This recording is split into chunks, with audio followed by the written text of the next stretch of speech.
პირობას გაძლევთ, რომ ამ გადაცემას მთელი საქართველო ნახავს. ასეთი ისტორია ციხის ცხოვრებაზე უახლოესი წარსულიდან საქართველოში, მგონი ასეთი რამე არსად გადაცემაში არ თქმულა. სახელმწიფო მართვაში ერეოდნენ კანონიერი ხურდები და თავისი სასურველ კანონსაც აღებინებდნენ საკავშირო მასშტაბით.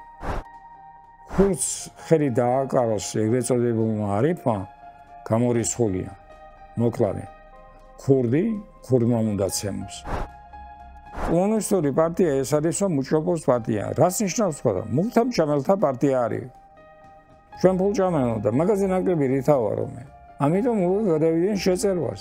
აიღეს და მთელი წარმოება დაწესებულებები გაიყვეს. როგორ შემოდის ნარკოტიკი და იარაღი ქურდის გავლით კოლონიაში?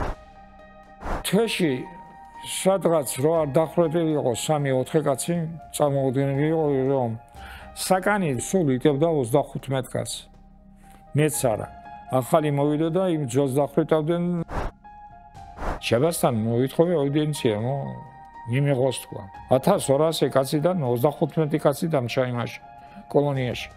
ისეთი ფართომასშტაბიანი ამინისტია გამოუშვა. მე კანონიერ ქურს რამდენიმე ტონა დიზელი შემოვატანე, განათება არ არის თქვა. თუ ამას არ გააკეთებ, არ საჭმელს მოგცემ, არ საცმელს, უნდა იყავით ისე თქვა.